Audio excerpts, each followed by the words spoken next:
بسم اللہ الرحمن الرحیم حامدا و مسلیا ان اللہ و ملائکتہ یصلون علی النبی یا ایھا الذین آمنوا صلوا علیہ وسلموا تسلیما۔ پڑھیے مل کے الصلاۃ والسلام علیک یا سیدی یا رسول اللہ وعلی آلک و اصحابک یا سیدی یا خاتم الانبیاء والمرسلین۔ آج کے اس درس قرآن کے اندر ہم سورہ البقرہ کی آیت نمبر 3 سے آغاز کر رہے ہیں۔ اللہ جل مجدہ الکریم نے اپنی لارائب کتاب میں ارشاد فرمایا یہ قرآن متقین کے لیے ہدایت ہے۔ اب متقی کی صفات بیان کی جا رہی ہے۔ متقین کون ہے؟ اللہ ارشاد فرماتا ہے الذین یؤمنون بالغیب، متقی وہ ہے جو غیب پر ایمان رکھتے ہیں۔ ویقیمون الصلاۃ، نمبر 2 نماز قائم کرتے ہیں۔ ومما رزقناہم ینفقون، جو ہم نے ان کو رزق دیا ہے اس میں سے کچھ اللہ کی راہ میں خرچ کرتے ہیں۔ نمبر 4 فرمایا والذین یؤمنون بما انزل الیک، حبیب جو آپ پر اترا ہے اس پر ایمان رکھتے ہیں یعنی قرآن۔ وما انزل من قبلک، اور جو آپ سے پہلے اترا یعنی تورات، زبور، انجیل، اس پر بھی ایمان رکھتے ہیں۔ وبالآخرۃ ھم یوقنون، اور متقی وہ ہیں جو آخرت پر یقین رکھتے ہیں۔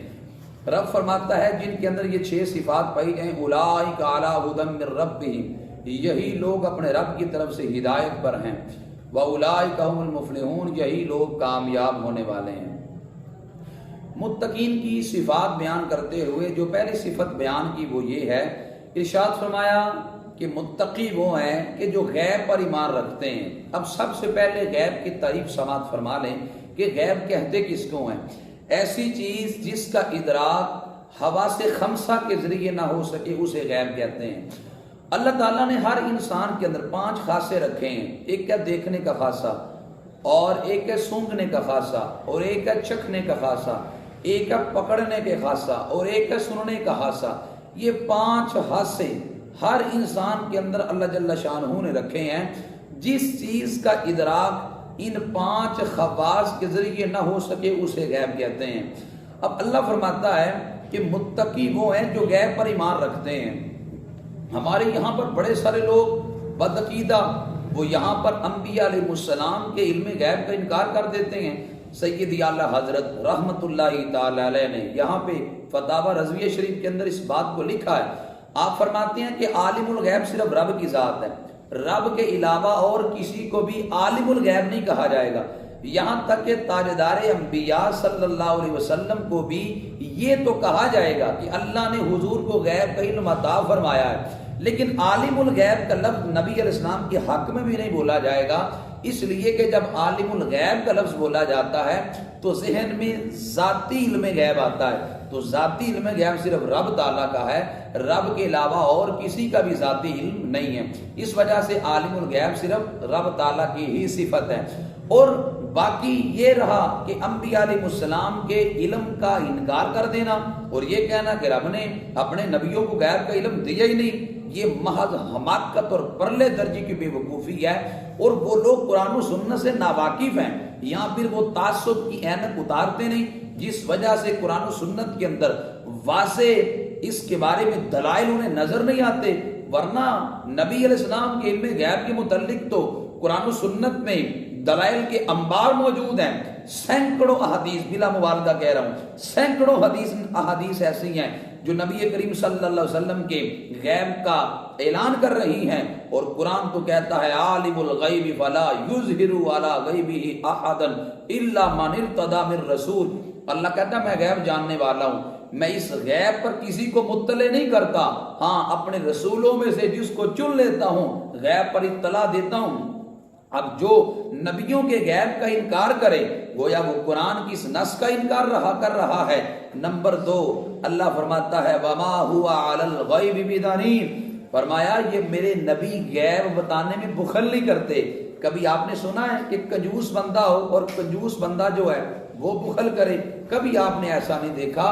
کنجوسی وہ بندہ کرتا ہے کہ جو مالدار اور مال خرچ نہ کرے۔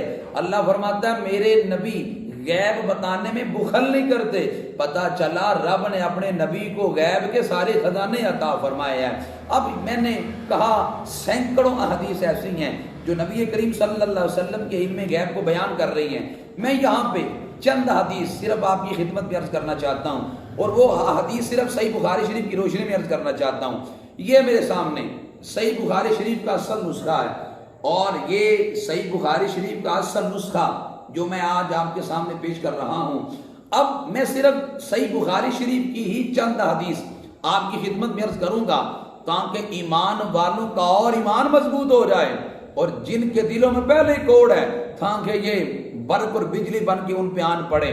یہ میرے سامنے صحیح بخاری شریف کی جلد نمبر 1 ہے، اور جلد نمبر 1 کے صفحہ نمبر جو ہے وہ 77 ہے، اس کے اندر یہ حدیث شریف موجود ہے۔ حدیث کے راوی ہیں حضرت انس بن مالک رضی اللہ تعالی عنہ کہ نبی کریم صلی اللہ علیہ وسلم ایک دن خرج، حضور نکلے، حین زاغت الشمس، یہاں تک کہ سورج ڈل چکا تھا، دوپہر کا وقت تھا، فصلی الظہر، نبی علیہ السلام نے ظہر کی نماز پڑھائی، فقام علی المنبر، نبی علیہ السلام نماز ظہر کے بعد منبر پہ تشریف فرما ہوئے، فذکر الساعہ، نبی علیہ السلام نے منبر پہ تشریف فرما ہو کر قیامت کا ذکر کیا۔ جب نبی علیہ السلام نے قیامت کا ذکر کیا تو حضور فرمانے لگے ان فیہا امورا عظاما، فرمایا قیامت آنے تک بڑے بڑے کام رونما ہوں گے۔ ثم قال، پھر حضور فرمانے لگے من احب ان یسأل عن شیء فلیسأل، فرمایا جو سوال کرنا چاہتا ہے مجھ سے سوال کرے۔ فرمایا فلا تسألونی عن شیء الا اخبرتکم ما دمت فی مقامی ھذا، او کما قال علیہ السلام، حضور فرمانے لگے جب تک یہاں پہ کھڑا ہوں جو سوال کرو گے ہر سوال کا جواب دوں گا۔ اب نبی حدیث بڑی طویل ہے، پھر سوال حضور سے کیے گئے، یہاں تک کہ حضور جلال کے انداز میں بار بار کہہ رہے تھے جس نے جو سوال کرنا ہے وہ سوال کرے۔ حضرت عمر گھٹنوں کے بل بیٹھ کے اور کہنے لگے رضینا باللہ ربا وبالاسلام دینا وبمحمد النبی صلی اللہ علیہ وسلم، حضور علیہ السلام سے معافی مانگی، عرض کیا کہا ہم رب کے ایک ہونے پہ راضی ہو گئے، ہم اللہ کے خدا ہونے پہ، رب ہونے پہ راضی ہو گئے، اسلام کے دین ہونے پہ راضی ہو گئے، اور نبی علیہ السلام کے نبی ہونے پہ راضی ہو گئے۔ اب یہاں نبی علیہ السلام کی غیب کی خبر دی۔ اب صحیح بخاری شریف کی جلد نمبر 1 کی ہے، صفحہ نمبر 410 ہے، نبی علیہ السلام نے ارشاد فرمایا اول جیش من امتی یغزو البحر قد اوجبوا، فرمایا میری امت کا پہلا گروہ جو سمندری جہاد کرے گا اللہ نے اس پر جنت کو واجب کر دیا ہے۔ قالت ام حرام، حضرت ام حرام صحابیہ ہیں، انہوں نے عرض کی فقلت یا رسول اللہ، میں نے عرض کیا اللہ کے رسول، آنا فیہم، دعا کرے میں بھی انہی گروہ میں سے ہو جاؤں۔ قال انت فیہم، میرے نبی علیہ السلام فرمانے لگے تو اسی گروہ سے ہے۔ یہ غیب کی خبر تھی کہ نبی علیہ السلام نے فرمایا کہ میری امت سمندری جہاد کرے گی، اور فرمایا ام حرام تو انہی میں سے ہو جائے گی۔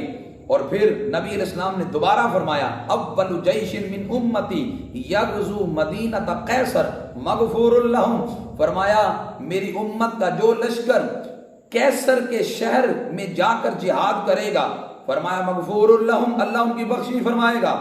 فقلت انا فیہم، ام حرام کہتا ہے میں نے عرض کیا تھا دعا کرے میں اس میں سے بھی ہو جاؤں، تو یہ فرمایا قال لا، ارشاد فرمایا نہیں تو پہلے گروہ میں سے ہے دوسرے میں سے نہیں ہے۔ اب یہ غیب کی خبر تھی جو نبی علیہ السلام نے دی۔ اور اب حدیث نمبر 3 صحیح بخاری سے عرض کر رہا ہوں، اور کتنے واضح الفاظ میں وہاں پہ حضور کے غیب کو بیان کیا جا رہا ہے۔ حضرت ابو ہریرہ حدیث پاک کے راوی ہیں، نبی علیہ السلام نے ارشاد فرمایا لا تقوم الساعۃ حتی تقاتل الیہود، فرمایا تب تک قیامت نہیں آئے گی مسلمانوں میرے غلاموں جب تک تم جا کر یہودیوں سے جنگ نہیں لڑو گے تب تک قیامت نہیں آئے گی۔ حتی یقول الحجر وراءہ الیہودی، یہاں تک کہ یہودی کسی پتھر کے پیچھے جا کے چھپ جائے گا، اور پھر وہ پتھر بول کے کہے گا یا مسلم ھذا یہودی ورائی فاقتلہ، مسلم دوڑ کے میرے قریب آ، پتھر بول کے کہے گا یہ میرے پیچھے یہودی چھپایا، اسے آ کے قتل کر۔ اب نبی علیہ السلام نے غیب کی خبر دی ہے۔ مسلم شریف کے لفظ یہاں پہ یوں ہے، حضور فرماتے ہیں سارے درخت بھی بولیں گے الا الغرقد، غرقد نام کا درخت نہیں بولے گا، اس لیے کہ وہ یہودیوں کا درخت ہے۔ آج بھی اسرائیل کے اندر سب سے زیادہ یہودی غرقد نامی درخت کی پیداوار کر رہے ہیں۔ انہیں پتا ہے کہ مسلمانوں کے نبی کی زبان سے نکل چکا ہے کہ سارے درخت ہمارے خلاف بولیں گے، غرقد درخت نہیں بولے گا، اس لیے وہ یہود اس وقت اسرائیل کے اندر غرقد نامی درخت کی پیداوار کثرت کے ساتھ کر رہے ہیں۔ اب یہ غیب کی خبر تھی جو میرے نبی علیہ السلام نے دی۔ صحیح بخاری شریف کی حدیث جلد نمبر 1 صفحہ 453 پہ یہ حدیث پاک ہے۔ ہم ایک لفظ بولتے ہیں جو ہو چکا ہے، حضور وہ بھی جانتے ہیں، جو قیامت تک ہونے والا ہے حضور اس کو بھی جانتے ہیں، اور ہم نے یہ کوئی لفظ گڑے نہیں ہیں، یہ اس حدیث شریف کا مفہوم ہے۔ حضرت طارق بن شہاب کہتے ہیں سمعت عمر یقول، میں نے حضرت فاروق اعظم کو فرماتے سنا۔ حضرت فاروق اعظم کہتے ہیں کہ قام فینا النبی صلی اللہ علیہ وسلم مقاما، ایک دن حضور علیہ السلام ہمارے اندر کھڑے ہوئے، فاخبرنا عن بدء الخلق حتى داخل اہل الجنت منازلهم واہل النار منازلهم۔ حضرت عمر کہتے ہیں حضور کھڑے ہوئے جب سے مخلوق بنی ہے تب سے لے کر جنتیوں کے جنت جانے تک، جہنمیوں کے جہنم جانے تک حضور نے ہر شے کو بیان کر دیا۔ اور غیب کس کو کہتے ہیں؟ اب بخاری شریف کی حدیث کتنے واضح الفاظ میں نبی علیہ السلام کے غیب کا اعلان کر رہی ہے۔ صحیح بخاری شریف کی جلد نمبر 1 صفحہ 523 پہ یہ حدیث شریف موجود ہے۔ حضرت قتادہ کہتے ہیں کہ حضرت انس نے ان سے حدیث بیان کی، قال، نبی علیہ السلام نے فرمایا کہ حضرت انس کہتے ہیں کہ صعد النبی صلی اللہ علیہ وسلم احد، نبی علیہ السلام ایک دن احد پہاڑ پہ چڑھے، ومعہ ابو بکر وعمر وعثمان، نبی علیہ السلام کے ساتھ حضرت ابو بکر بھی تھے، حضرت عمر بھی تھے اور حضرت عثمان بھی تھے۔ جب نبی علیہ السلام احد پہاڑ پہ چڑھے، فرجف، احد پہاڑ جنبش میں آ گیا، کیوں؟ اسے پتا چل گیا آج میری چوٹی پہ وہ قدم آئے ہیں جو عرش مولا کا تاج بنے تھے۔ نبی علیہ السلام نے اس کو ایڑی لگائی، ضربہ برجلہ، حضور نے ایڑی لگائی اور ارشاد فرمایا اسکن احد، احد پہاڑ ٹھہر جا، فلیس علیک الا نبی وصدیق فشہیدان، فرمایا تجھ پہ ایک نبی ہے، ایک صدیق ہے، 2 شہید کھڑے ہیں۔ اب کتنے دیر بعد جا کے حضرت فاروق اعظم نے اور حضرت عثمان غنی نے شہید ہونا ہے، نبی کریم صلی اللہ علیہ وسلم پہلے ہی بتا رہے ہیں، فرمایا میرے ان 2 غلاموں کو اللہ تعالیٰ شہادت کا مرتبہ عطا کرے گا۔ اب اس حدیث کے ہوتے کیسے وہ نبی علیہ السلام کے غیب کا انکار کرتے ہیں؟ یہاں تک نہیں بلکہ لوگ کہتے ہیں حضور کو دیوار کے پیچھے کی خبر نہیں۔ نادانو، تم نے کون سی بخاری پڑھی ہے؟ تعصب کی احمد اتار کس بخاری کو پڑھو، ہاں خیبر کا قلعہ فتح نہیں ہوتا۔ میرے نبی علیہ السلام فرمانے لگے، فرمایا لَأُوتِيَنَّ الرَّايَةَ غَدًا رَجُلٌ يَفْتَحُ اللَّهُ عَلَى يَدَيْهِ، نبی علیہ السلام فرمانے لگے کل جھنڈا اسے دوں گا جس کے ہاتھوں اللہ خیبر کے قلعے کو فتح فرمائے گا۔ جب صبح ہوئی تو نبی علیہ السلام فرمانے لگے علی بن ابی طالب کہاں پہ ہیں؟ حضرت علی کو جھنڈا دیا ہے، اب مجھے بتائیں خیبر کا قلعہ فتح ہوا کہ نہیں؟ اور ہوا تو نبی علیہ السلام نے خبر تو پہلے دے دی۔ اب اس کے علاوہ صحیح بخاری شریف کی جلد نمبر 2 کے اندر بھی متعدد حدیث اس پہ موجود ہیں، نبی کریم صلی اللہ علیہ وسلم کے جو غیب کا اعلان کر رہی ہیں۔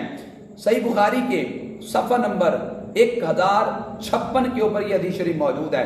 نبی علیہ السلام نے جس وقت دجال کا ذکر کیا تو نبی علیہ السلام فرما رہے ہیں کہ دجال ہر جگہ پہ جائے گا، صرف مدینہ منورہ میں نہیں جائے گا۔ اب مدینہ میں دجال نہیں جائے گا، ہمیں کس نے بتایا ہے؟ اللہ کے رسول علیہ السلام نے۔ دجال نے 40 دن زندہ رہنا ہے، کس نے بتایا ہے؟ اللہ کے رسول علیہ السلام نے۔ یہ غیب کی خبریں نہیں تو اور کیا ہے؟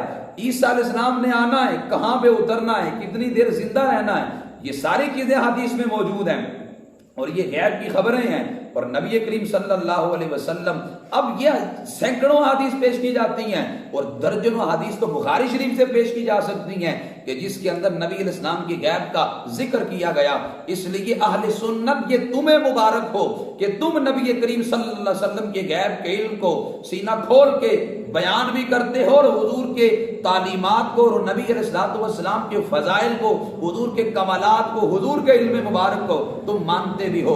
تو اللہ کہتا ہے یہ تو متقین کی صفات ہے، یؤمنون بالغیب، جو غیب پر ایمان رکھتے ہیں۔ اور فرمایا متقی کی صفت یہ بھی ہے وَيُقِيمُونَ الصَّلَاةَ، وہ نماز قائم کرتے ہیں۔ نماز پڑھنا اور ہے، نماز کو قائم کرنا اور ہے۔ نماز قائم کرنے کا مطلب یہ ہے کہ جب نماز کو پڑھا جائے تو تسلسل کے ساتھ پڑھی جائے، یہ نہ ہو فجر پڑھ لی تو عشاء چھوڑ دی، عشاء پڑھ لی تو فجر چھوڑ دی۔ تسلسل کے ساتھ عشاء کی ساری نمازیں پڑھے، عشاء بھی پڑھے، فجر بھی پڑھے، بقیہ نمازیں بھی پڑھے، تسلسل ہو اور پھر نماز میں خشوع خضوع بھی ہو، اسے قائم کرنا کہتے ہیں۔ اور فرمایا وَمِمَّا رَزَقْنَاهُمْ يُنْفِقُونَ، ہم نے جو انہیں رزق دیا ہے کچھ خرچ کرتے ہیں، سارا نہیں۔